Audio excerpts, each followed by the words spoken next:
Ang batang dunay balatian sa kidney kinsa na feature dinhi sa One Mindanao gipahalipayan atol sayang adlaw natawhan. Ani ang detalye.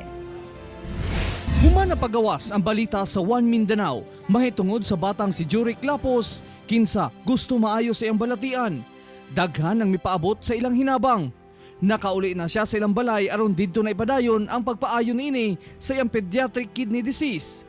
Busa sa iyang birthday, amo siyang gisurpresa. Happy birthday to you.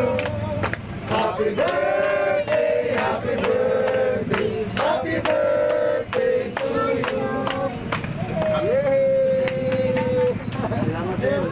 Tanang gusto sa bata, sama sa dulaang bola, robot ug RC cars, gihatag sa mga volunteers sa Davao Firefighters and Rescue Services o DFRS. Ug ang pinakaimportante, ang itoy. Gusto usab sa bata nga makasakay sa fire truck.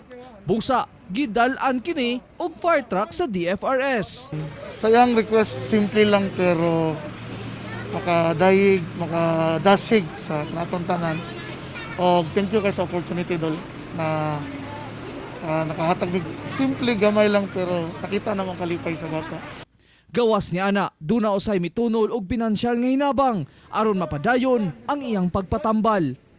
Sana makatulong sa kanya to. Magpagaling tapos magdasal palagi. Dako ang pasalamat sa amahan ni Juric sa tabang nga nadawat. Siya na lang ang gabuhi kay Juric ug sa iyang igsuon. Human milayas na ang inahan sa mga bata. Mga natabang sa akong anak, ako pasalamat sila ha. Tungod sa ilang mga tabang na akong anak na okay na siya. Salamat ko sa mga natabang sa mga tao.